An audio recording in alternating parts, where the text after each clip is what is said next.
Good morning, good afternoon, or good night, everyone.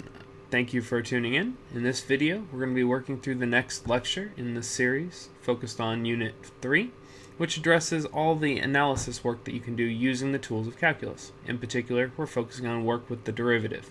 So in previous lectures, the first two of this unit, we talked about extrema and maximums, maxima and minima, both absolute or global and local/relative.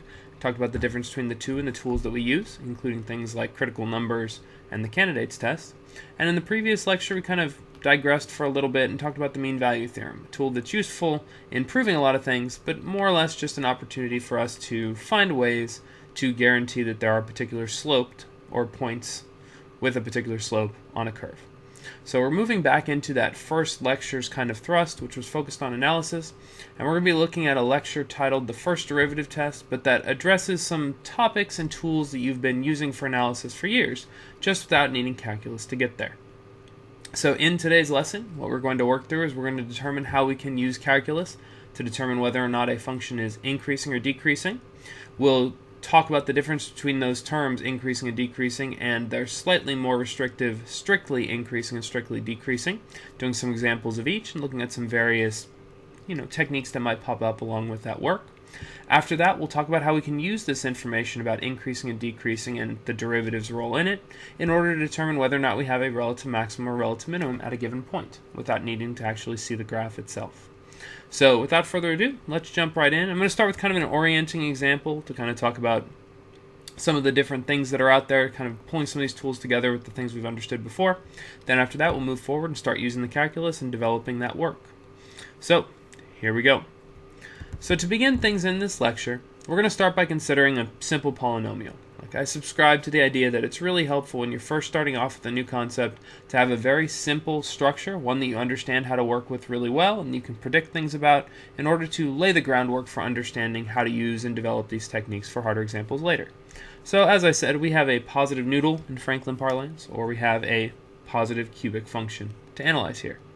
Now this particular positive cubic function would be a tough one to start with, except for the fact that this one actually factors. This function, f of x, actually factors by grouping. So it may have been a while since you factored by grouping, but basically my thought is if I look at the individual components here and factor out GCFs, I'm going to be able to get that this factors to x squared minus 9 times the quantity x minus 3. You can multiply it out really fast in your head and make sure it does work. Seems like it actually matches. From there, this helps us see how to sketch this function. And again, the reason I'm starting here with the sketch is because, of course, if we have a picture of the function, it's easy to predict where certain things are going to be. We can more quickly do our analysis. So in this case, I've got that f of x is equal to x plus 3 times x minus 3 squared. In fact, I'm just going to move this up here so that way it's a little bit more space efficient. So with that in mind, that means we're going to have particular zeros at negative 3 and 3. So we'll go 3, we'll have negative 3. And then since this is a positive noodle, what that means is it starts low and ends high. So in here, we're going to go through negative 3, then we're going to bounce off x equals 3.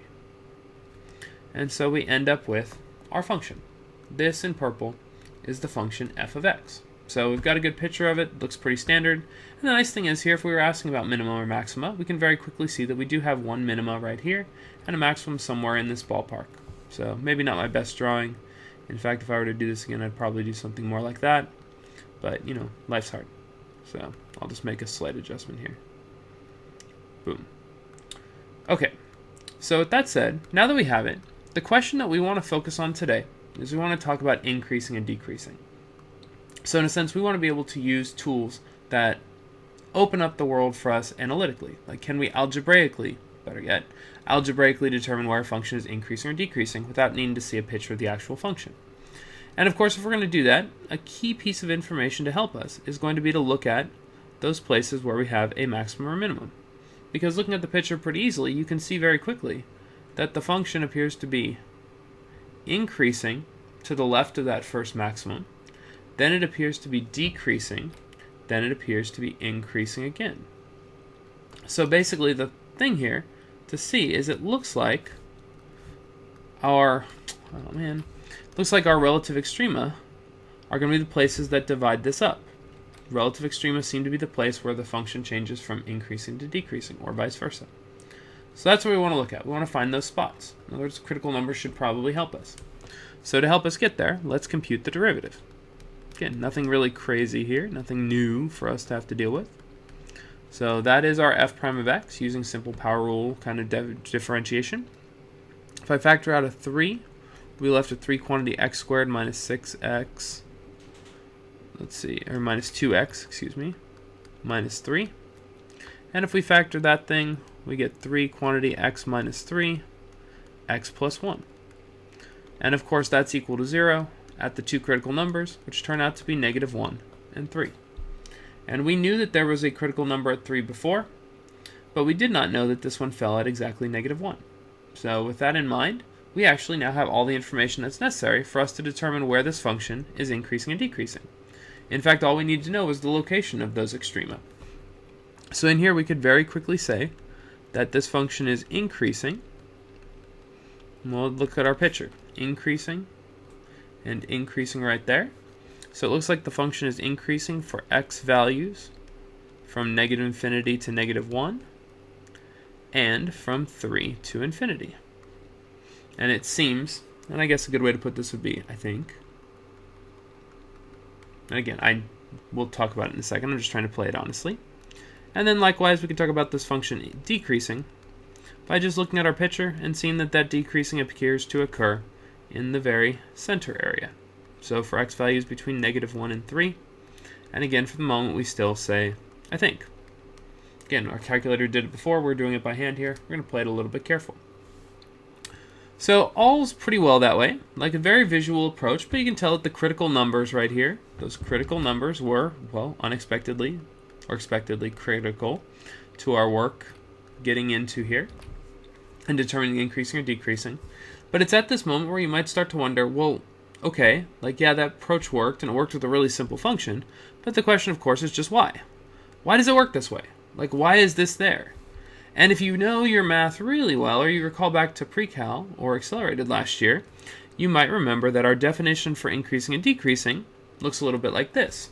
Basically, that f is increasing if larger x values produce larger y values, and decreasing if larger x values produce smaller y values. So the problem with that is that this doesn't look at all like critical numbers, right? I mean, this is just not the same thing as what we were looking at a second ago.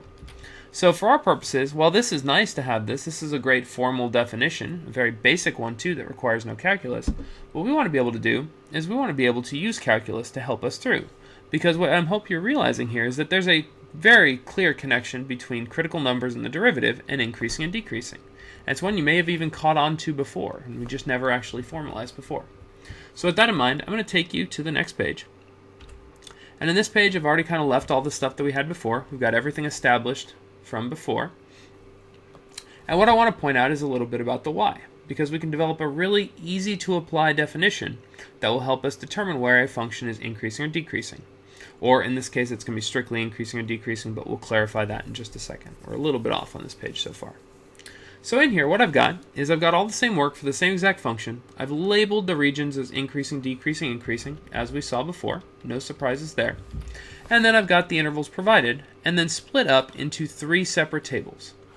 So what I've done is I've split up the tables, and what I'd like us to do, or if we had an infinite amount of time and I was in the classroom and not recovering from back surgery, we'd go through and split this up and have people calculate derivative values. So just to kind of illustrate what this little exploration would look like, let me pull up my graphing calculator for a second and just kind of show you what we'd be doing. So I've put into the graphing calculator both f of x, and as y2 in here, I've put in the derivative, f prime of x. What we could do is we could go to second graph in the table area, and we could actually go through and see what the value of the derivative is at a number of these places. So for instance, over on this left column, I say x values between -infinity and -1, and I want the value of f prime. Well, my table is simulating what would be happening in class if we had a little bit extra time. I just can't do this remotely. So it says at -5 our slope is -96, then 63, I can cheat on this, then 36, then 15. Now, if you're looking at this going, well, wait, what just happened? Why is there a calculator, all this good stuff? Well, yeah, we don't really need a calculator here. We could really calculate these values just by taking our derivative right here and plugging in those values. So, for instance, if I plug in -2, we end up with 3 times -5 times -1, which is 15. So, for instance, we could calculate all these derivatives out. It's just a little bit better when you use your calculator and get to do it a little bit tactilely. So we were able to get out those values. And of course, that was just one region, but we could do it for all these regions. In fact, I'll go ahead and do this. Right over here. Make sure to get all the values in. And I'm relying on last year's class to have these exact values correct. I'm pretty sure they are. So with this in mind, we've got an idea of some of the values that the derivative takes on in each of these intervals, where we know f is either increasing or decreasing. And the reason I bring this up is that we can then label these regions and see something about the derivative in each section. So over here, in the interval from -∞ to -1, we have that f is increasing. Likewise, on the far right, we also have, from visual inspection and everything, that f is increasing. On the flip side, for x values between -1 and 3, we have that f is decreasing. Now, taking those pieces of information in mind, and again, I'm probably going too slowly through this, I apologize, I'm just trying to get the connections all there. But given all this information, look at the values where f is increasing and look at the derivative. Look where f is increasing, look at the derivative. What do you notice about all the derivative values where f is increasing? Wonder if anyone said anything. Well, what you should hopefully see is that in these regions both, f prime of x is positive. Basically, in both cases, f prime of x is positive. And what that means then is that f is increasing. So in other words, anywhere where f is increasing, it appears that the derivative is positive. Give or take some extra work we'll talk about in just a second. Likewise, or similarly, if we look in the center region where f is decreasing, it shows that f prime is negative at all those points. And there, f prime is negative, corresponds to the region where f is decreasing. So what it appears to be is that there's some connection between the sign of the derivative and whether or not a function is increasing or decreasing. Now, there's a little bit more to it than that, but for the moment, that's a big thing. It basically says that if you calculate the derivative and you check the sign of the derivative at a particular point or on a particular interval, you can determine whether or not that function is increasing or decreasing. You don't have to use this kind of more or less complicated technique that would require a lot of algebraic work to show. So keeping that in mind, this leads us to the definitions that we're going to work with. And of course, these definitions aren't as pure because they require a little bit of calculus, but they're still very valuable definitions because they connect some information together. And we know that it's often easy to calculate a derivative, so connecting increasing and decreasing to derivatives, which connects slope to graphs and everything, seems like a pretty good move. So here it is. First and foremost, we have that f is increasing if a particular thing holds. And this is where we have to be careful, because what you might notice on this page is that I've got f is increasing if, and f is strictly increasing if. So weirdly enough, there are two different ways a function can be increasing, and it really only depends on a single value of the derivative. So first and foremost, f is increasing, again, trying to define these things using the derivative, f is increasing if f prime of x is greater than or equal to 0. So in other words, f prime is non-negative. So this is not the definition that I was taught for increasing. So it's taken me a few years to get comfortable with the idea that this is, the way it goes. Like I learned it in myself. It mapped in my head a slightly different way, so I was stuck with it another way. But at the same time, we can be really precise here, because f is increasing if f prime of x is greater than or equal to 0, means that we would say on a function like the one before, we have that f is increasing for -∞ to -1 and not including -1 up here. But according to this definition, we should have a hard bracket there, just like we should on the 3 as well. Because what they're saying is once it reaches that top point, we can still say it's increasing, like it just doesn't continue after that spot. It's just kind of flattened out for a second. So the theory is that like something like this would be continuing to increase even though it's technically flat in the middle. So with that said, the difference here, increasing is non-negative f prime. F is strictly increasing if f prime of x is greater than 0. In other words, f prime is positive. So there's a slight difference, but I would like you to learn both of those two terms. And again, we'll do examples that use both of these different techniques and get you ready for them. Small differences, but still we'll be able to attack. Now, similarly, if we want to talk about decreasing and use the derivative as our tool, we can say that f is decreasing if f prime of x is less than or equal to 0, which means f prime is non-positive. So that just means that it's not positive at all, but it could be 0. So just like we talked about with increasing, over here for the decreasing part, we would use hard brackets to say that it is decreasing at both of those two high and low points. So simultaneously, the relative maximum and relative minimum both count as increasing and decreasing, according to the traditional definition. Now, on the other hand, if f is strictly decreasing, that would mean that f prime of x is less than 0, the way that always made most sense to me. In other words, f prime is negative. So they're very small distinctions, like they definitely are. Let's see, I've got strictly definition written down here. So you can see that they're pretty precise definitions though. Basically, if you compute the derivative and you compare it to 0 and check its sign basically. So in fact, I can even write that down here. Let's just do this. So like if you're looking for a moral or the gist of what's here, the sign of f prime will tell you whether or not your function is increasing or decreasing. So it's a pretty powerful thing to be able to have. Gives us some context, and it means that we don't have to compare multiple values to get there. We just need to figure out the slope of the tangent line at that point. And then, of course, take into account whether we want increasing or strictly increasing, or their decreasing counterparts. So with that in mind, that's kind of our starting spot. Now, before we move forward into our first examples and show you that using this isn't actually that bad, although justification things were required, a lot of people might ask, and I think that it's a fair question, how is it that this definition that we'd been using for years somehow corresponds and boils down to this definition, which just says something as simple as that? In other words, again, that great question of why? Why is this the same?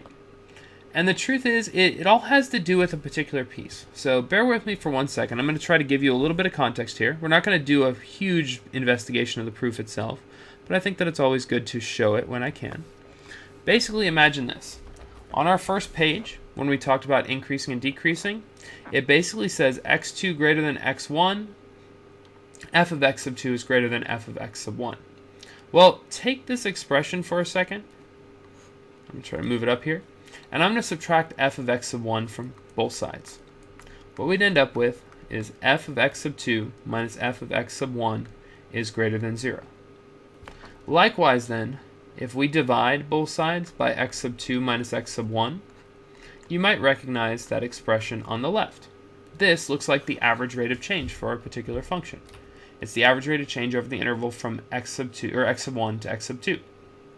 Now, of course, when you divide 0 by some positive number, because those numbers are different, you still just get 0. And if you'll recall by the mean value theorem, the average rate of change, which is what this thing is equal to the derivative at some point in the middle.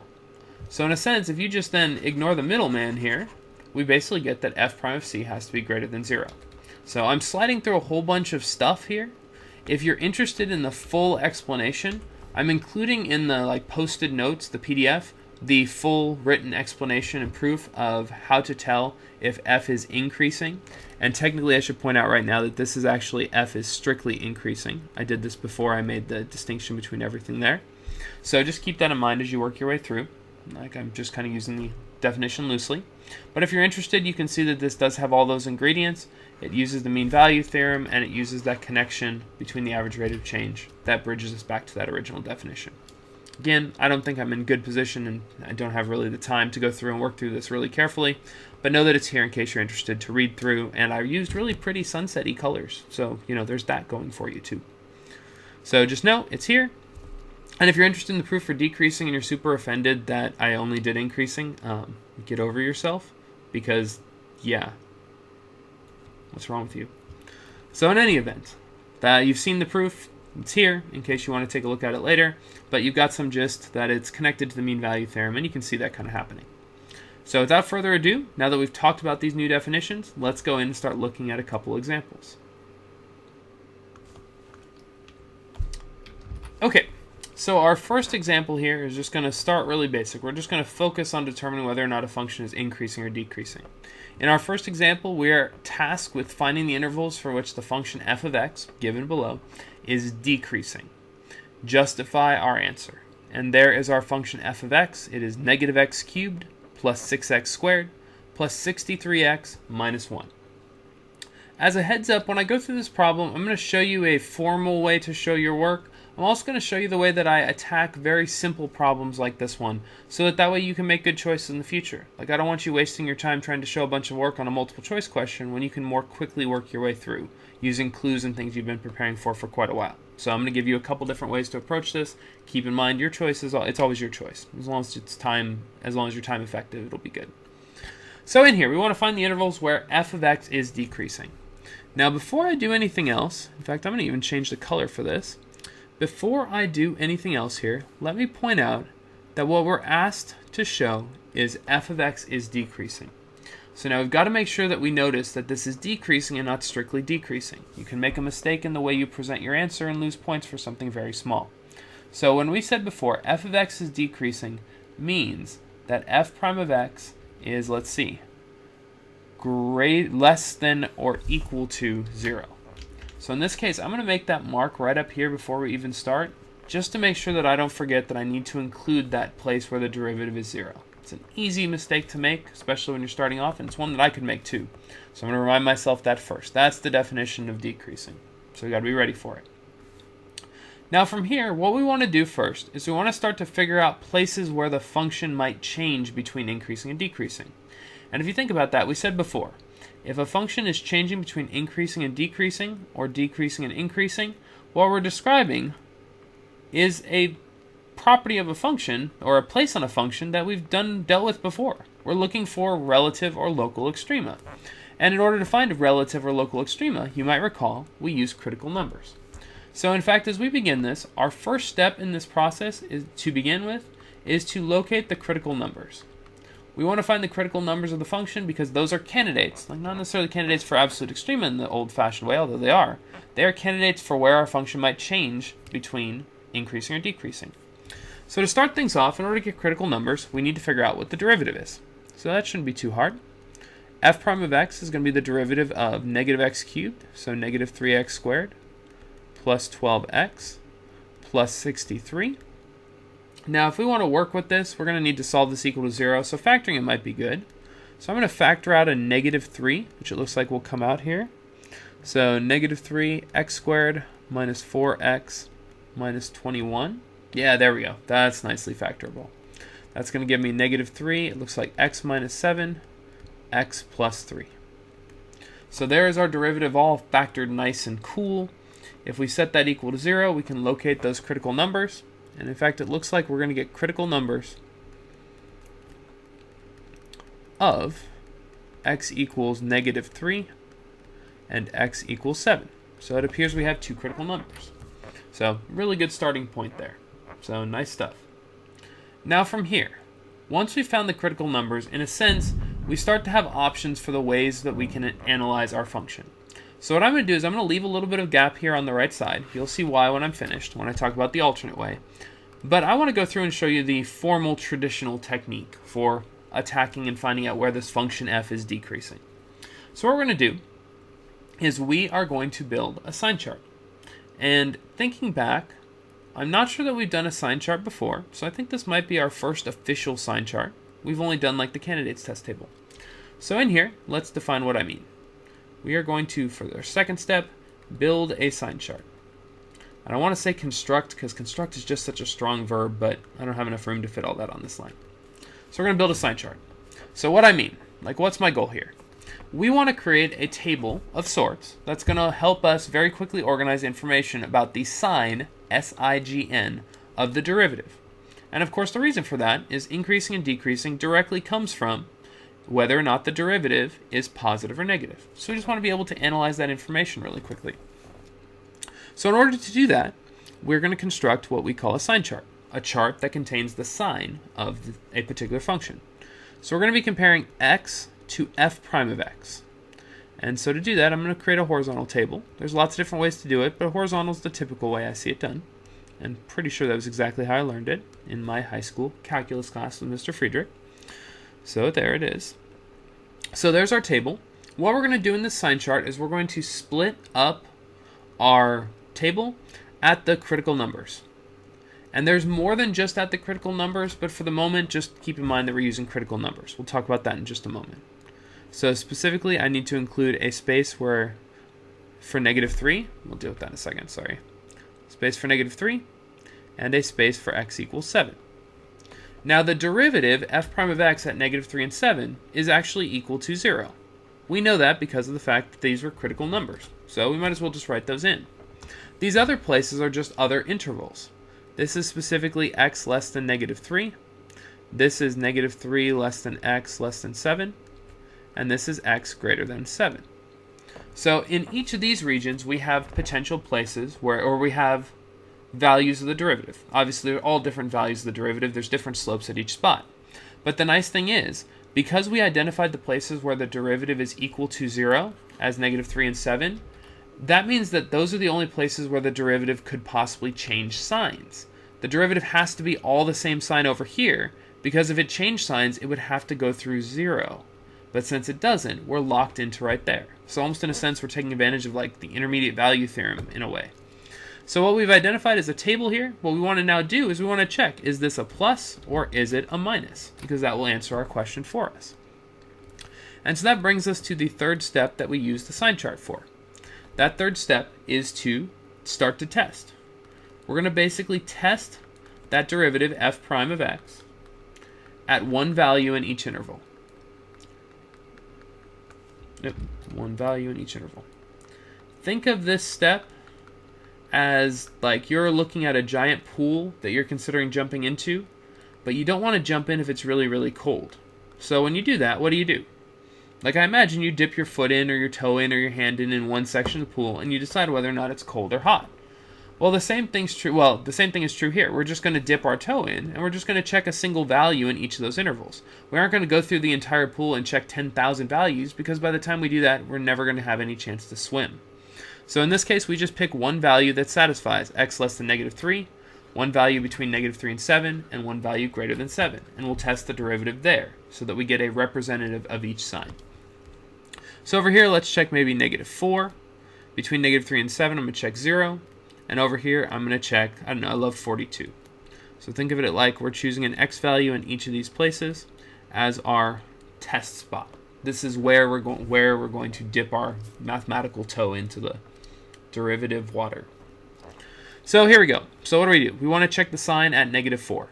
So in this spot, you can imagine what it is that we're really doing here is we're taking that value, which in our case is x equals -4, and we're plugging it into the derivative up here. So you can look at it as -3, -4 minus 7, -4 plus 3. And when we do, we end up getting a negative sign times a negative sign times a negative sign. And the product of three negatives is negative. So that tells us the sign in that location because we're plugging it into the derivative. Now obviously if I'm moving faster in a real problem, I might not take the time to write out this entire derivative with the -4 plugged in, but at least it's nice to see. On the second one, we're plugging in x equals 0. We'll have -3. Looking at our sign, 0 minus 7 is negative, and 0 plus 3 is positive. So I shortened it up a little bit. If we have a negative times a positive, that is positive. And last but not least, if we plug in positive 42, we get -3 times a positive 35 times a positive 45. Negative times two positives is negative. So basically that sign is just the number-free version. We're just checking to see whether it's positive or negative. So with that in mind, we've now determined what the sign is at each of those places. So in a sense, that's really all that was necessary. Our final step is just to state our intervals. And of course it might be just one, it could be multiple, so I'm going to say state intervals with the parenthesis there. And then of course to justify our answer if we're so desired, or if we're so requested. Justify. There we go. So in this case, it's not really hard. We were asked where f of x is decreasing. That means we were looking for non-positive f prime of x.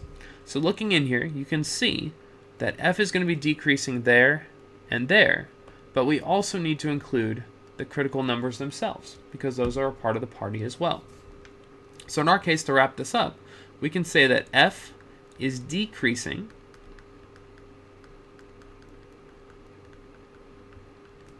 for, and then we can say x less than or equal to -3 and x greater than or equal to 7. So there's our justification, or there's not our justification, there's our answer. We found the two intervals. And then our justification would be because of exactly what we said at the very beginning up here. Because f prime of x is less than or equal to 0.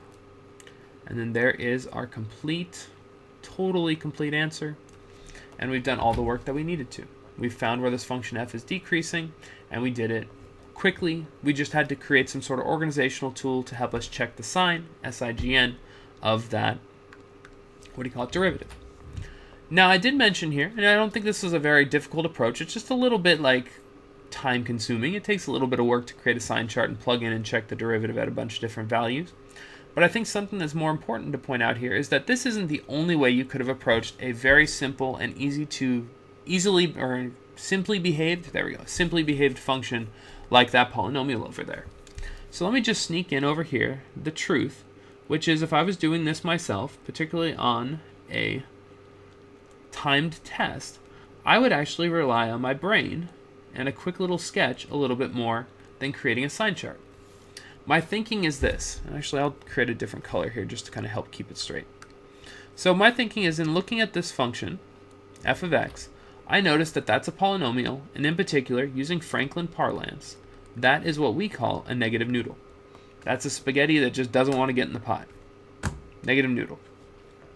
Well, the nice thing about negative noodles is we know what they look like, particularly cubic ones, where the most they could actually have is just two critical numbers. If you're curious about why, think about how when you differentiate, you drop down a degree. So a negative noodle itself looks like this. So basically what I would really be doing in this problem is I would be in my head recognizing the fact that we are analyzing a negative noodle, and that negative noodles look like this. With that in mind, once I've got the critical numbers right there and there, which we found out were -3 and 7, once we know that, we can immediately declare where this function is decreasing without having to do the sign chart, because we can see that this function decreases on the left and the right intervals, just based on the behavior of negative noodles. Polynomials have that very describable feature, and we could quickly then say that this function is decreasing when x is between -infinity and -3 and 7 and infinity. And again, I'm using hard brackets for the reason that we talked about before. It's decreasing, not strictly decreasing. So the cool thing is, if you do this method, you basically don't have to do the sign chart, and you don't have to test f prime at one value in the interval. It's just this is restricted to when you have an easy graph. Like, it's only when the graph is easy that this method works. So I don't want to make you feel like you should do it this way every time. I think there's plenty of situations where a good sign chart helps out. But at the same time, know that there are some other ways where if you're a really good grapher, you're really good with parent graphs or different types of function behavior, you might be able to find a quick way through a problem. Okay, that brings us next to our second example. And the second example is going to up things quite a bit as far as difficulty and intensity, simply because I'm giving you a function that's much more challenging, and there's going to be a few issues that we pop up with. Otherwise, though, the instructions are fairly similar. We're being asked to find the intervals for which f of x is strictly increasing, and we are to justify our answer. So as you put that down there, I am going to make one quick point here. As we did on the previous one where we talked about what the definition of decreasing was, I want to make sure that I note for myself what strictly increasing means. So recalling back, strictly increasing means that f prime of x is greater than 0, meaning it's not including 0 at this point, so we've got to make sure to include everything with soft brackets. So should help a little bit, just kind of simplifies things a little bit more. So with that said, our first step is exactly the same. Doesn't matter that this is a rational expression, we're going to find the critical numbers first. So in here, before I do anything else, I'm going to rewrite this in a way that allows me to differentiate a little bit more readily. So I'm going to rewrite it as -5 quantity x squared minus 4x all to the -1 power. When I do that then, this lets me see that this is just going to require the chain rule. it's just going to be kind of an awkward one. So we're going to have a little bit of work to do here. So again, since it's our first one of the day, we will decompose. So we'll do f of u and u. We're going to go through and we're going to let f of u be the outside, which is going to be negative 5u to the negative 1. And then u will, of course, be x squared minus 4x. From there, when we differentiate, f prime of u is going to become positive 5u to the negative 2. And u prime will be 2x minus 4. And bringing everything together, which I think will be okay if I slide through that last step a little bit, we're going to get 5 over u squared times u prime. And of course, u was x squared minus 4x. So rewriting this a little bit, like I'm going to go ahead and factor out a 2 by the way as well. Hopefully you're okay with that. We're going to 10 quantity x minus 2 divided by x squared minus 4x squared. So there is our derivative. So we found our stuff. So now here's where it gets a little bit challenging. We found our derivative, but we're supposed to find the critical numbers, meaning we want to know where those places are where the function exists, but the derivative is either 0 or undefined. So in here, the first thing is if we set this thing equal to 0, we very quickly get a single value, x equals 2. Sounds pretty safe. The numerator equal to 0 gives us 2. The problem is our denominator has some issues built in as well. Down there, we get that this derivative is undefined, this derivative does not exist at x equals, it looks like 0 and 4. So in your mind, you might start to think really quickly that, hey, there are actually 3 critical numbers here. There's x equals 2, and then there's 0 and 4. Unfortunately, that would be incorrect by the definition of critical numbers. It's a really small distinction. But looking up here, if we plug in 0 or 4 into our original expression, we're going to get negative 5 over 0 in both cases. That means that these values are both vertical asymptotes or discontinuities, so they're not actually in the domain of our original function f of x. What that means, and again, this is our first time we've run into this situation here, what that means is that we actually have only one critical number, and it's at x equals 2.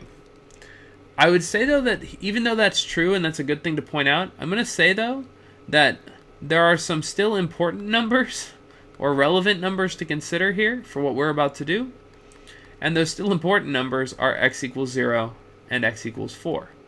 So even though they don't qualify as critical numbers, they're relevant to us because they are places where the derivative could theoretically change signs. As at a critical number, things can change in all sorts of interesting, or at, at a vertical asymptote, graphs can change. Just for instance, look at this classic one. Like, there's, okay, maybe not that one, but, there's all sorts of things that we could draw where it changes from decreasing, increasing, all this different stuff.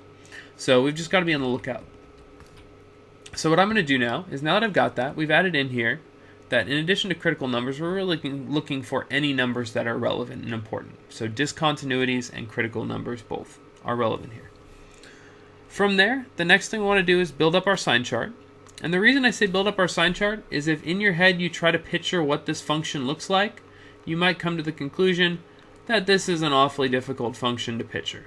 Now, I'll point out to you that it's not actually that hard. There's 2 vertical asymptotes, which can be a challenge, but this is, if not too hard, this is at least pretty hard, and these aren't the problems that are designed for doing in your head. Nice little polynomial, do it in your mind really quick, sketch it.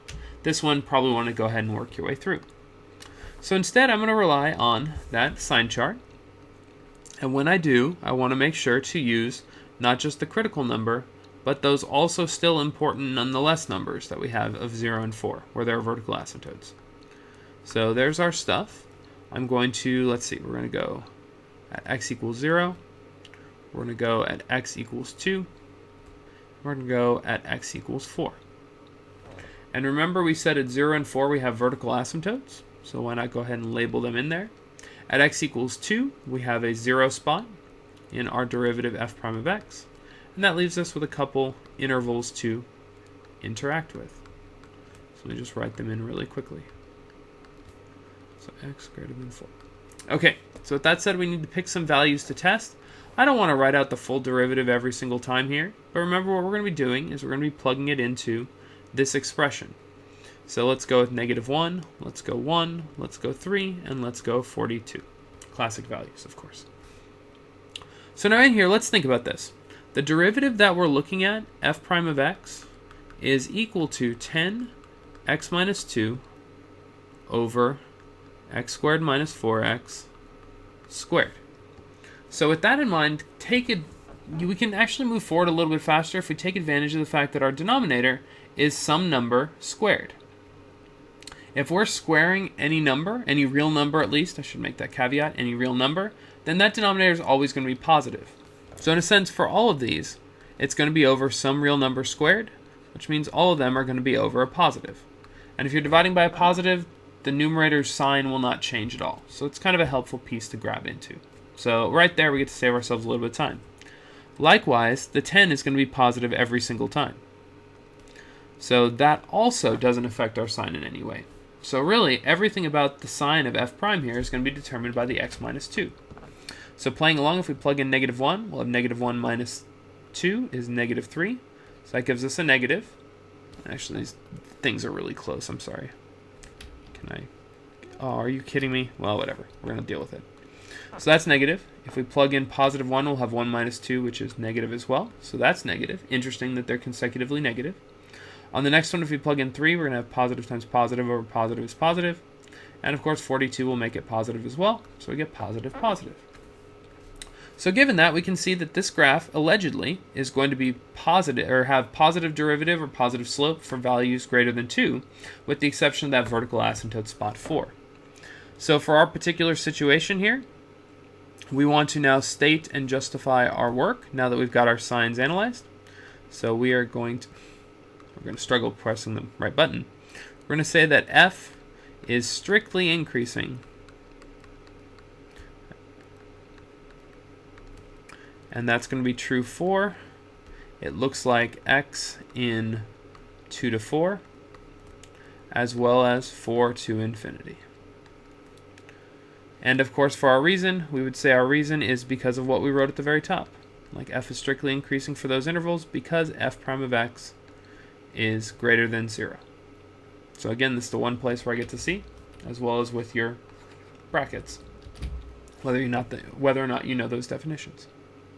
So again, there's some extra. You can see that there were definitely some wrinkles that popped in here. This was definitely not as easy as the first problem with that polynomial, where you could almost do it in your head after getting the critical numbers. In here, we're talking strictly increasing, so no longer did we have to include the 0 derivative spots. We had to use the chain rule to compute our derivative. Once we had it, we only had one critical number, but there were 2 vertical asymptotes, which were places we needed to break up the derivative at. Those discontinuities kind of carry through. After that, we checked the sign, and we got an interesting pattern. It went negative, negative, positive, positive. And then from there, we got that f was strictly increasing on 2 different intervals because f prime is greater than 0. So it finished up pretty nicely, but you can see there were some extra things to pay attention to here. So now that we've looked at a couple examples that ask you to determine where a function is either increasing or decreasing, or strictly increasing or decreasing, you might wonder if this is really it, if this is all that we can really get out of this information. After all, seeing if a function is increasing or decreasing isn't that difficult, but the process to get there using calculus isn't that involved either. But it would seem pretty disappointing if this only gave us information about where a function was increasing or decreasing. The truth is, though, if we think about the implications of what increasing and decreasing tell us, you might realize that we also have a tool that's going to expose for us a way to find local maxima and minima. And that tool is simply looking at what patterns behave like. So for instance, really quickly, before we get the formal statements here, what I want to point out to you is that if you look at a function, let's look back at this polynomial, looking at our picture, we can see that there should be one minimum, one maximum. Well, notice in our graph we have negative f prime followed by 0 f prime followed by positive f prime. If we think about what that means the function f is decreasing first, then 0 for a moment, and then increasing. Well, just picture what it looks like for a function to be decreasing, then 0, then increasing. Does that not just describe for us a relative minima? It does. So of course it does. And likewise, looking over on the right side, if our function goes from increasing to decreasing, that means it was getting bigger, then it topped off and started getting smaller again. That's just textbook maxima. Like, that's just getting to a high point. So the truth is, although it's valuable to be able to tell where a function is increasing or decreasing, the biggest value comes from not just that, but being able to apply it towards determining if we have some sort of extremum at a particular point. And of course, these are going to be functionally, almost always they're going to be relative extremum, but they're still extremum just the same, and that's an important thing to find. So in order to kind of organize our thinking here, we have a tool that's called the first derivative test, which is the title role for today's lecture. So this is the first derivative test. I believe you'll have the paper handed out to you, so know that it's there. But I'd like to point out what the first derivative test says, and then just kind of illustrate it with some pictures, just because diagrams oftentimes help us see what's there. But it'll reiterate the same stuff we just talked about. So the first derivative test states, to let c be a critical number of a function f that is continuous on an open interval a to b containing c. So we're at a critical number, meaning that the function does exist at that point. It then says if f is differentiable on the interval, except possibly at c, because of course you can be a critical number with a non-differentiable point, like a sharp turn there, then f of c can be classified as follows. And there are three possibilities for what's here. First, if f prime changes signs from negative to positive at c, then f of c is a relative minimum. Second, if f prime changes from positive to negative at c, then f of c is a relative maximum. And finally, if f prime does not change signs at all at x equals c, then f of c is neither a maximum nor a minimum, and of course something else will be happening there that we will look at in just a second. So obviously there's a lot to digest here because there's a lot here, but I don't think this is going to be one of those like tools that takes a lot of memorization. I think you're going to get used to it, and at the end of the day you can always ground yourself by just kind of drawing a picture. So let's look at the implications here, and I'm going to stick with the color scheme that's kind of highlighted up top. So first, let's look at the first statement up there, 1. It talks about f prime changing from negative to positive. So what they're describing to us are values or signs of f prime. So if f prime is changing from negative to positive, since we have a definition of f prime negative being strictly decreasing and f prime positive being strictly increasing, or we could just say increasing, decreasing here, that's equivalent to saying that f is going to go from decreasing to increasing.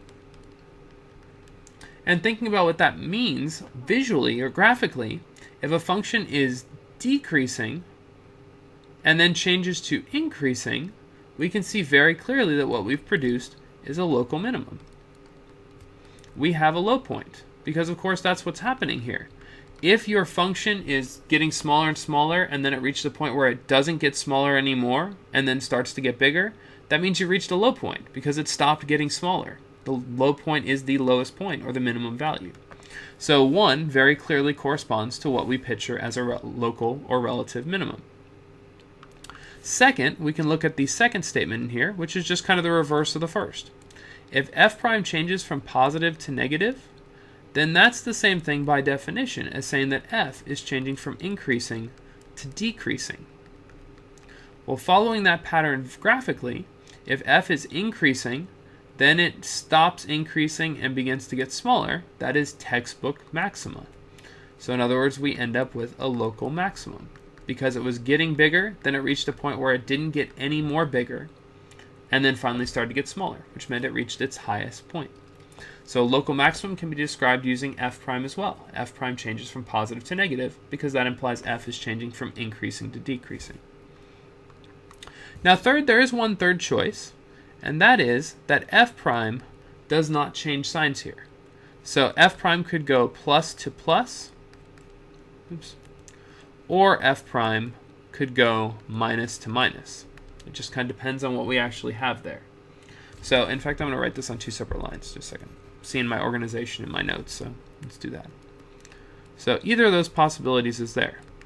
So now thinking about these visually, or thinking about them by definition, sorry, if f prime goes from positive to positive, that means that the function goes from increasing, or I should say this correctly, it means f goes from increasing to increasing. And likewise, on the other hand, if f prime changes from negative, or goes from negative to still negative again, then f goes from decreasing to more decreasing. Well, of course, knowing what we know about minimums or maximums, or maxima or minima, if you keep decreasing, that's not the lowest point yet. Like, it's only when you finish decreasing that you really reach that point. So instead, what we have here are some other shape. So if f is increasing, then 0, and then increasing again, we get what we like to call a slide in Franklin parlance. It's almost like a cubic function there. And cubic functions do feature one of these such critical points. Likewise, if it's decreasing to decreasing again, notice we once again get a slide. So in this case, though, having a slide means that we haven't reached any sort of high point or low point, which means that we have neither a maximum or a minimum. So we get neither a max nor min. So you might recognize that, well, you wouldn't recognize just yet unless you've taken calculus before, but this is describing a particular thing. This is describing a point of inflection, but we'll deal with that tomorrow when we talk about them for the first time. Instead, though, this is the first derivative test, and it allows us to add extra information, or to draw out extra information from the work that we've already done using a table of values. So from here, what I'd like to do is, rather than just like call this a day and do some sort of separate example, I'd like for us to go back to our original problems and note like exactly what information we're getting from them using the first derivative test. So without further ado, here is the first problem, the first example that we did. Remember, we were analyzing what turned out to be a negative noodle, and we were working our way through it. Now with this in mind, though, what I want to point out, and we talked about it a little bit earlier, is that the sign change pattern will tell us what to do. So we want to, in this case, I'm going to add these instructions: find and classify relative extrema. And we will also, of course, justify our answer, because that's important. So we're going to find and classify the relative extrema here. So as we think about this, we can use our sign chart because it's already there. All I'm going to do is I'm going to copy it down just so we can see a little bit of it. Oh, are you kidding me? Doesn't want any of this to come. Got it. Okay, so let's clean this up so we can see it a little bit better here. So, oops, of course it didn't take anything. I hate this thing. Oh well, we'll go with it anyway. So in here, in our sign chart, what we basically have is it says first that our function goes from negative derivative to positive derivative. So picturing what that looks like, negative derivative, zero derivative, positive derivative creates a relative minimum. So ugly looking min, there we go. Creates a relative minimum. Likewise, at x equals 7, our function goes from positive derivative to 0 to negative derivative, which corresponds to a maximum. So just from looking at the table, we can visualize this already. And of course, we already knew that from when we sketched out that negative noodle. We could already anticipate what was going to be there. For our purposes, though, the language of justifying this then is just which is just our new work. How do we communicate and present our work? So in this case, we would say f has a local or relative minimum at that first critical number, x equals negative 3. And our reasoning is because f prime changes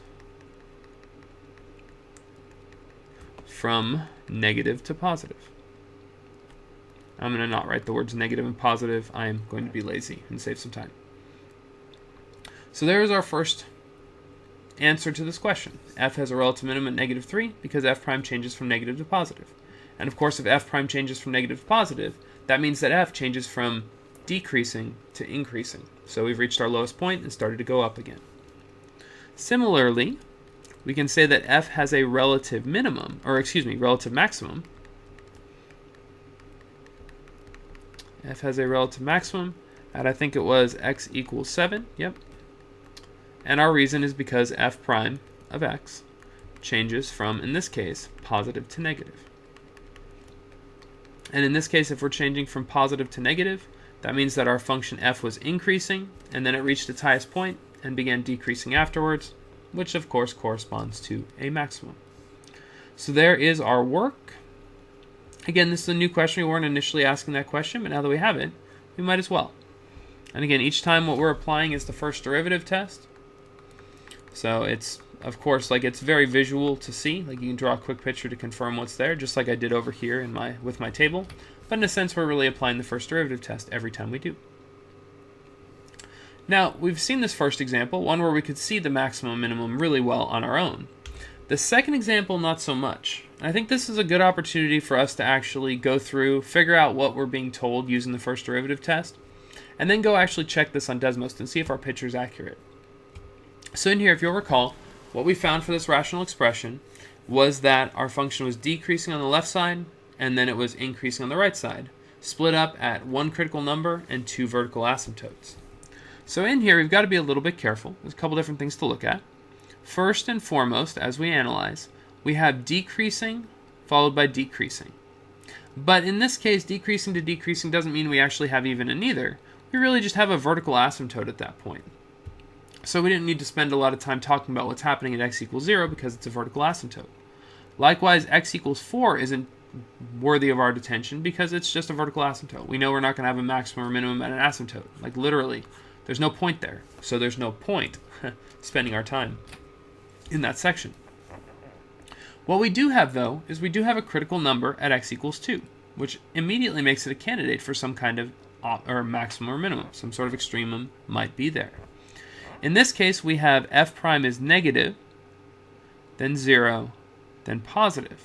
And what that tells me is that I'm expecting that their f has a local maximum. Or sorry to say maximum, I meant local minimum. Excuse me. F has a local minimum at x equals 2.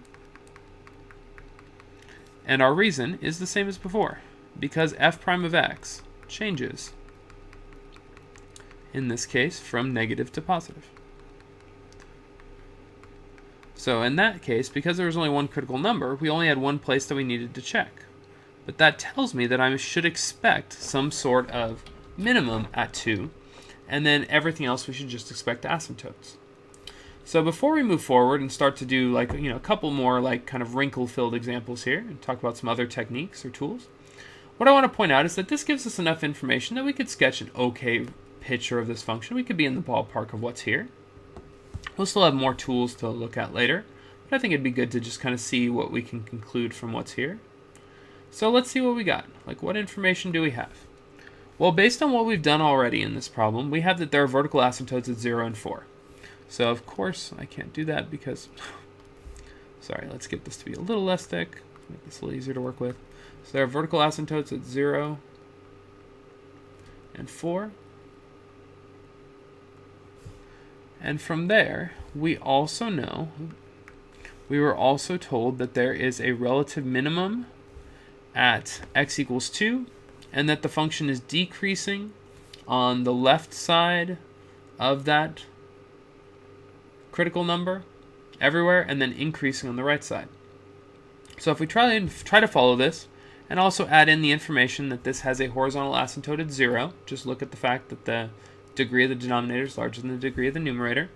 Based on that information, if f prime is negative to the left, it has to be this way. Then f has to be decreasing, has to zero out, and then begin increasing. And then f has to increase once again. So my thought is that this is going to be our function, something along those lines, with a relative minimum right there at x equals 2, and then it looks like a couple different arms of the hyperbola. So we can do a quick little check. Let's see if this came out accurate here. Let's see what we got. Desmos. So we have as our function y equals negative 5 over x squared minus 4x if memory serves. And look at that. It looks like we did do a pretty good job here. So it looks like we have a pretty accurate picture. We have minimum at 2, 5/4. We have, it looks like, asymptotes at 0 and 4. And then it goes decreasing, decreasing, increasing, increasing. So it does in fact look like we did a nice job on our sketch, and we had good analysis information pulled up as well. So there is kind of your classic work with the first derivative test. Notice we don't use that phrase. Again, we justify with how f prime is changing signs. That's our justification. But the work itself isn't too hard, especially if you've already analyzed for increasing and decreasing intervals. So far so good. With that said, the last things I wanted to hit here was I wanted to first kind of give you an idea of what sorts of other questions we might ask. Because I'm not just going to ask you to analyze whole functions and find intervals and x values. I also am going to ask you to do some simpler, more compact analysis too. And this final example is one such place where that might happen. So in this case, you are given a short, small table of values, and you're advertised that the table gives values of a differentiable function f and its derivative f prime. So pretty standard stuff here. And of course, that differentiable means the derivative exists everywhere, so we're fair to work through it.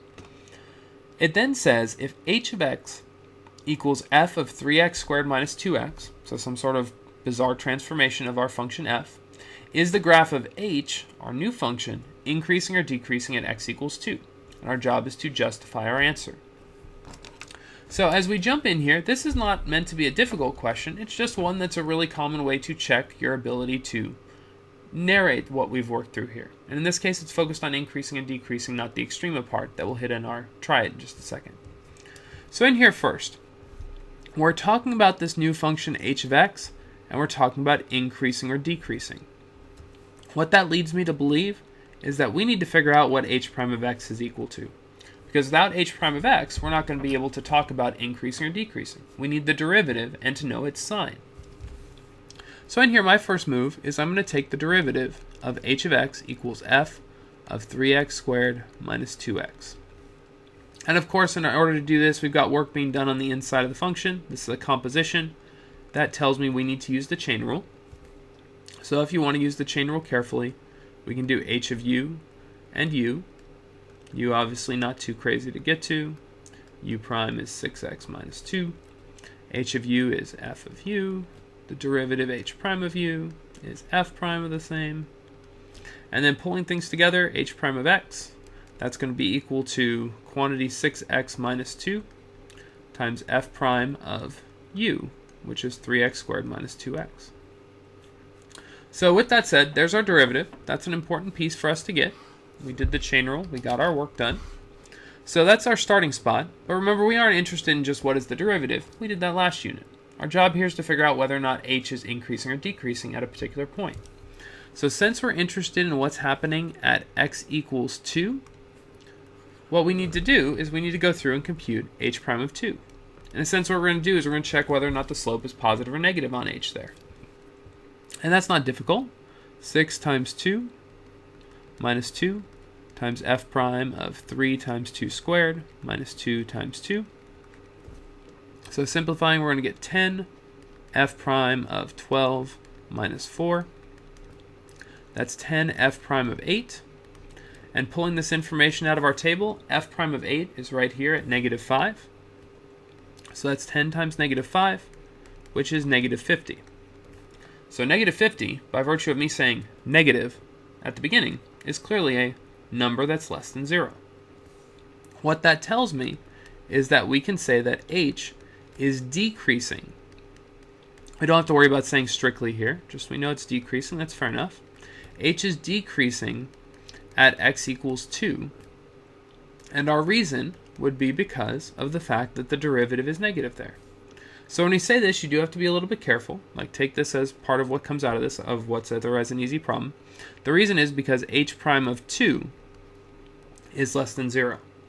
So make sure that you say h prime of 2 is less than 0, not h prime of x, because h prime of x changes values as we go through. If you didn't want to say that, you could also instead say h prime of x is less than 0 at x equals 2. One of those two things is there. Although I think with that at x equals 2, you might have been okay either way. But I'm going to go ahead and say that this is what I'm looking for. So again, this isn't a difficult problem. You're just drawing information out of a table. But you can see that this is kind of how we would translate one of these questions about increasing and decreasing into a numeric or table-based construct. So nothing too difficult. But again, using your definitions, justifying things, and of course the chain rule popped up once more too. Okay, with that said, where I want to finish this off is I want to give you a chance to apply what you've learned today. So I'm going to ask you to complete this try it. As we've done in the past, I'll give you some time. You'll have some time to work through it with the video paused. Then you'll come back and I'll overview the work that's there. So in this case, you're kind of asked to do a whole smorgasbord of different things involving analyzing G with the tools that we have. You're asked to determine where G is strictly decreasing, where G is increasing, where G has a relative maximum, and where G has its global minimum for values between -5 and 3. And you're going to justify all those parts. The function is over here on the right side, and let me just point out to you that this function is only defined for x values less than or equal to 4. So make sure when you make your table, you don't extend all the way to infinity. You actually just stop at x equals 4. So that'll save you a little bit of trouble because this is a more challenging function. But otherwise, I think you're ready to go. So if you haven't already, please pause the video now. Okay, now that we're back, let's take a look at the answers to the try it. So I tried to color code this to make this as visible as possible. We're kind of spanning a whole bunch of different stuff, and there were some twists into this problem that would make this an more challenging question. But there's also some real good opportunities to just kind of stretch out your basics and make sure you're there. So the first question asks us to determine where g was strictly decreasing, meaning we wanted g prime to be less than or equal to 0. Well, in order to get there, I found the critical numbers, of which there were 2, at -2 and 2. From there, I went and created my sign chart and looked at everything. We'll talk about that undefined in just a second. Like, it wouldn't hurt you if you'd put it as 0 for the moment. And then I was able to look at everything from there and find where those places fell. So in this case, for strictly decreasing, we wanted g prime to be less than 0. That occurs on 2 intervals. We can see those are the places where in our table g prime is negative, and then so everything's covered. For where g is increasing, we wanted to figure out the 0 or undefined pieces, as well as the, as well as where it's positive. So that occurs from -2 to 2. So g has a relative maximum at x equals 2, because g prime changes from positive to negative. And that means, of course, that g changes from increasing to decreasing, so that matches everything. And then finally, for part D, to find its global minimum on that interval, we need to use the candidates test, because we were no longer looking for local or relative, we were looking for a global one. And it turns out, after comparing the endpoints and the critical numbers values, it turns out the smallest actually occurs at x equals -2. Now in here, there were a couple little twists that were in there. First and foremost, the fact that the function was only defined for x values less than or equal to 4. That'd be really difficult for you to determine on your own, hence why I pointed it out to you. But second, the mystery of what's happening at x equals -2, I don't want to get too deeply into it. It's more because I was trying to create an interesting question than one I felt like you needed to be able to do. But just so you can kind of tell what's actually happening there, at x equals -2, it appears to bounce right back up really sharply, and it looks like there might be a sharp turn. In order to verify that there's a sharp turn there, we would want to see that the derivative goes to 2 different places from both sides. So I had Desmos graph out for me g prime of x, and you can see that the graph literally does change right there at -2 abruptly from negative to positive. So it looks like, in fact, we do have a sharp turn at -2, so the derivative doesn't exist, so it's critical for that reason as well. Our other critical number was that maximum that occurs at x equals 2, so it looks like we found that one as well. And everything else in here seems to match our shape. We remember in our picture we said that it was going to go... Actually, I'll do this. Let me steal this picture really fast. So just so we can take a look at what we have a little more easily. Let's paste that thing in there. That's out of my head. So there is our function. It looks like we are decreasing, increasing, decreasing, so that looks pretty good. Relative min at -2, relative max at x equals 2. And then we were looking for the minimum value on -5 to 3. Well, -5 is way up there. -2 would be smallest, and 3 is somewhere over here because it looks like it stops at 4. So it looks like we've done everything accurately here. Again, I'll point out one more time that this is a challenging question, particularly with the domain issues that kind of present themselves here. But I think that it was a good example to kind of play with. The differentiation was a little more challenging, and of course you had to bring everything together, including the candidates test from a few days ago. So hopefully that was a good challenge, but I think that your assignment tonight, the problem set, will be a little bit more streamlined for what's there, as well as with some interesting questions. So before we finish everything up, just a quick little overview of what we did. Remember at the very beginning we talked about the fact that trying to figure out where a function was increasing or decreasing was a little bit more cumbersome with that older definition, but yet when we looked at the critical numbers and tried to figure out some information about a function, we seemed to be able to do it visually really fast. That led us to some observations that helped us see that when f is increasing, f prime's positive, and when f is decreasing, f prime's negative. With that, we formalized definitions for both increasing and strictly increasing and their decreasing counterparts, the big difference being whether or not we include the zero slope as part of the interval or not. Strictly increasing does not, for what that's worth. And the moral was that the sign of f prime tells us everything we need to know about increasing and decreasing. After that, we've mentioned the proof, talked about a little bit how it connected to the mean value theorem. That's up to you to read. After that, we did a couple examples, a basic one involving a polynomial that you probably could have done in your head after finding the critical numbers, but again, we established it with a really easy first problem. Then we looked at a much more challenging one, talked about when non-critical numbers still need to show up in the sign chart, and we were able to still solve our way through. After that, we talked about the first derivative test and the idea that you can tell if you have a relative maximum or relative minimum based on the pattern of sign change in your derivative, a really powerful tool that means you can basically find extrema or classify extrema using your sign chart. After that, we went back through our two problems and were able to analyze for relative or local extrema. And then finally, we looked at some other situations that might pop up, in particular how we could use a table to work with increasing, decreasing, or relative extrema, although tomorrow we'll hit that a little bit further. And then finally, I gave you a challenging try-it that asked you to kind of bring everything together, including not forgetting about the candidates test. With that said, that completes everything. I'm sorry it ran a little bit long. It's just kind of hard for me to get my mind around everything I want to say here without being able to say it to you directly. In any event, though, I hope this clarifies some things and gets you in good shape. Remember, there are video solutions for tonight's problem set, as always, for this term, so that you can help yourself prepare a little bit. And with that said, I'm going to go drink some water since my voice is really struggling right now. Hope this has been helpful. And again, can't wait to see you guys again. Have a good day.